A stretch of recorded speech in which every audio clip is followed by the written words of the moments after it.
করতে পারি ভিডিও, ওটা সেভ করে রাখি। এখানে অনেক ফোল্ডার তৈরি করে অনেক ফাইল ইনপুট করতে পারেন। আর এই মেনুগুলো এইগুলো সব এখানে রাইট বাটন দিলেই যেগুলো বাইর হয় এগুলাই এই মেনুগুলো শর্টকাটে, যেমন এটা ফোল্ডার তৈরি করা, এটা সার্চ করা, ফাইন্ড, এই যে যেমন এখানে এখানে ফাইন্ড অপশনটা দেওয়া নাই। ফাইন্ড অপশন অবশ্য লাগেও না, কেননা তেমন আমরা কখনো এত ভিডিও ইনপুট করার প্রয়োজন হবে না। যাদের পিসি লো কনফিগারেশনের তাদের তো বেশি ফাইল এখানে ইনপুট করাই যাবে না, কেননা এটা তখন যখন এখানে বেশি পরিমাণে ভিডিও ইনপুট হবে তখন এটা অনেক লোড হবে, টাইমলাইনে আমাদের কাজ করতে সমস্যা হবে। এটা কি ওয়ান মনে করেন ব্যাক, জাস্ট এখান থেকে এখানে যাওয়া। এটা হলো অ্যাড ক্লিপ মানে এই যে অ্যাড ক্লিপ, কন্ট্রোল ও অ্যাড ক্লিপ, এই যে ওপেন হলো, এই যে ওপেন হলো। এখান থেকে অ্যাড টাইটেল মানে লেখা, টাইটেল ইনসার্ট করার জন্য। এটা নিউ ক্লিপ, নতুন ক্লিপ, এই যে আমাদের নতুন ক্লিপ এটা। আর এগুলো তো কাট, কপি, পেস্ট, এগুলো। এটা হলো view style, thumbnail, small thumbnail, title, details, text details ইত্যাদি। ইফেক্ট, এটা হলো আমাদের ইফেক্ট প্যালেট। এখানে অনেক ইফেক্ট আছে। সিস্টেম প্রিসেটে আবার অনেক দুইটা ইফেক্ট আছে, video filter and audio filter. আমরা সব ধরনের ফিল্টারই ইউজ করব। আবার এক্সেসভাবে এখানে ভিডিও ফিল্টার দেয়া আছে, অডিও ফিল্টার দেয়া আছে, ট্রানজিশন দেয়া আছে। এই যে এগুলো সব ট্রানজিশন ইফেক্ট। এই যে অডিও ক্রসফেড, এগুলো হলো অডিও ট্রানজিশন। এখান থেকে আছে টাইটেল মিক্সার। টাইটেল মিক্সারে অনেকগুলো ট্রানজিশন আছে, এগুলো আমরা এক এক করে ইউজ করে দেখব।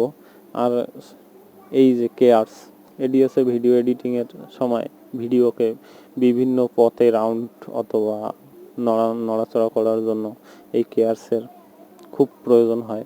যেমন সব থেকে বেশি প্রয়োজন হয় 3D পিকচার ইন পিকচার, এটার কাজেই সব থেকে বেশি। তো আমরা এডিটিং শুরু করলে এটাও দেখব।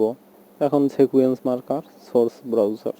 আপনারা যখন এই যে এটা নিয়ে কাজ করবেন, সিকোয়েন্স মার্কার নিয়ে, marker set in shed out, যখন এভাবে ইন আউট পয়েন্ট সেট করবেন তখন এখানে অনেক আসবে, যেমন নাম্বার, সিরিয়াল নাম্বার, ইন হয়েছে কত ফ্রেম, কত সেকেন্ড থেকে আউট হয়েছে কত, টোটাল ডিউরেশন কত, কমেন্ট ইত্যাদিতে এগুলা দেখতে পারবেন। সোর্স ব্রাউজার, এখান থেকে সরাসরি ব্রাউজ করতে পারবেন যে কোনো ইয়াতে। তো এটা সাধারণত প্রয়োজন হয় না। আমাদের মেইন হলো বিন আর ইফেক্ট। এটা হলো ইনফরমেশন উইন্ডো। এইখানে একটা ভিডিও যখন টাইমলাইনে সিলেক্ট অবস্থায় থাকবে, এইখানে সেই ভিডিওর ডিটেলসগুলো দেখাবে, যেমন ভিডিওটি কী ফরম্যাট, কত রেজুলেশন ইত্যাদি। আবার এই যে এইখানে এই উইন্ডোতে একটা ভিডিওতে আপনি কয়টা ভিডিও ফিল্টার, তারপর কয়টা ট্রানজিশন ইত্যাদি ইউজ করলেন, এগুলো সব এইখানে সিরিয়ালি দেখা যাবে। তারপর এই হলো আমাদের টাইমলাইন উইন্ডো। এটা সম্পর্কে আর বলার কিছুই নেই, ইতোমধ্যে অনেক আলোচনা করে ফেলেছি এটা সম্পর্কে। এখানে কয়েকটা টুলস আছে। এটা হলো new sequence, create new sequence. এই যে আমরা যেটা এখান থেকে করলাম নিউ সিকোয়েন্স, এই যে এটা হলো এটা ক্রিয়েট নিউ সিকোয়েন্স। এই দেখেন সিকোয়েন্স তৈরি হয়ে গেছে। তো আমরা এখন যদি ক্লোজ করে দেই, কোথায় গেল ক্লোজ সিকোয়েন্স অ্যাক্টিভ। তারপর এটা হলো open project, save, control S, তারপর কাট, কপি, এগুলো অবশ্য কিবোর্ড শর্টকাট আপনাদের অবশ্যই ভালোভাবে জানা। রিপ্লেস ক্লিপ, এটা তো আগেই বলছি, ডিলেট আর ডিলেট সম্পর্কে। আনডো, রিডু, এই যে এটা খুব দরকার হবে। অ্যাড কাট পয়েন্ট, সিলেক্টেড ট্র্যাক, আসলে এটা হলো এর শর্টকাট হলো সি। এটা হলো যখন কোনো ভিডিও আমাদের কাটার প্রয়োজন হয়, মনে করেন একটা ভিডিওতে একটা অন্ধকার অংশ আছে, সেটা আমি ওটা কেটে বাদ দিয়ে দেবো, তখন এটা প্রয়োজন হবে। এই যে তখন টাইমলাইন ইন্ডিকেটর যেখানে কাটবেন সেখানে রেখে এইখানে চাপ দিলেই হয়ে যাবে, কিছু নাই। হ্যাঁ, এই যে টাইটেল, ক্রিয়েট টাইটেল, এটা হলো ভয়েস রেকর্ড করার জন্য।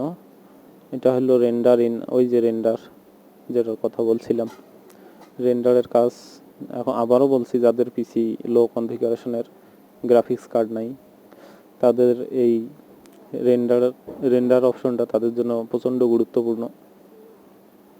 টগল বিন উইন্ডো, এটা যদি চাপ দেই তাহলে আমাদের এই যে এই উইন্ডোটা চলে যাবে, এই দেখেন চলে যাবে। আবার আসলো অডিও মিক্সার, এটা সম্পর্কে তো বলছেই।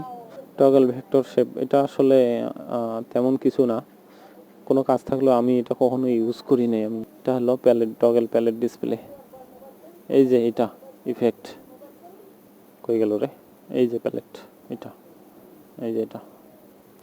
তো হ্যাঁ, আরেকটা অপশন দেখিয়েছিলাম এখান থেকে ভিডিও অডিও ট্র্যাক ইনসার্ট করার জন্য, অ্যাড ভিডিও ট্র্যাক ইনসার্ট করার জন্য। এই যে আমরা ট্র্যাকগুলো ইনসার্ট করলাম, এটা ভিএ মানে ভিডিও অ্যান্ড অডিও। এখানে ভিএ ট্র্যাক আমাদের একটাই আছে, এই যে ভিডিও, এটা অডিও, আর এটা হলো ইফেক্ট টাইম ট্রানজিশন আর কি, ট্রানজিশন অপশন আর এগুলো হলো অনলি খালি ভিডিওটা। এই দেখেন এখানে কোনো সাউন্ড আসবে না। এই আপনি যদি ভিএ মানে ভিডিও অ্যান্ড অডিওতে কোনো ভিডিও ইনসার্ট করেন, এটা 3টি অপশন আসবে।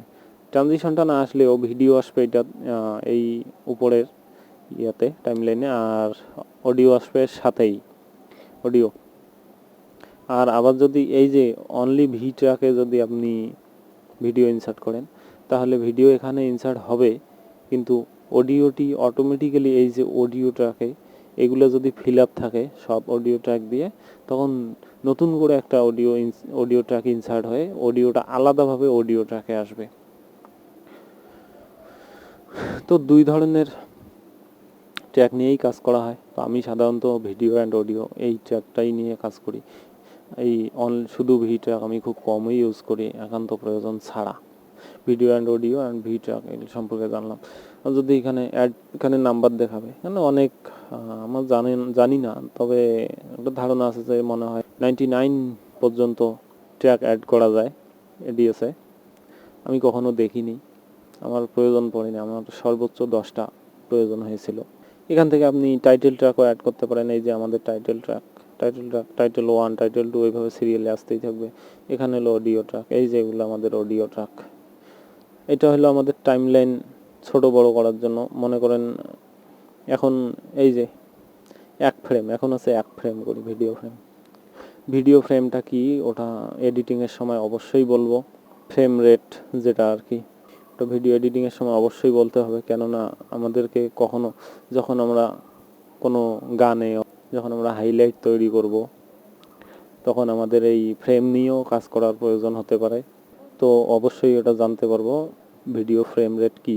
তো এখানে সাধারণত 1 সেকেন্ড হিসেবে থাকে। এই যে এখন 1 সেকেন্ড আছে, এই যে এটা 5 সেকেন্ড, 1 2 3 4 5 সেকেন্ড, 10 সেকেন্ড, এইভাবে 1 সেকেন্ড করে আছে। এখানে আপনি 1 মিনিট করে দিতে পারেন, 30 সেকেন্ড, তারপর 15 সেকেন্ড, 10 সেকেন্ড।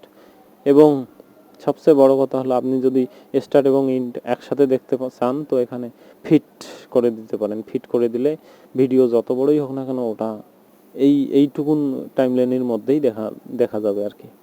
তো ভিউয়ার্স, অনেক কিছুই জানতে পারলাম, অনেক কথা হলো। আজকে এই পর্যন্তই। আগামী পর্বে ভিডিও ইম্পোর্ট ও এডিটিং নিয়ে কিছু ধারণা দিব আপনাদের। সেই পর্ব দেখার আমন্ত্রণ জানিয়ে এখানেই শেষ করতেছি। ভিডিও কেমন হলো কমেন্টে জানাবেন। ধন্যবাদ সবাইকে।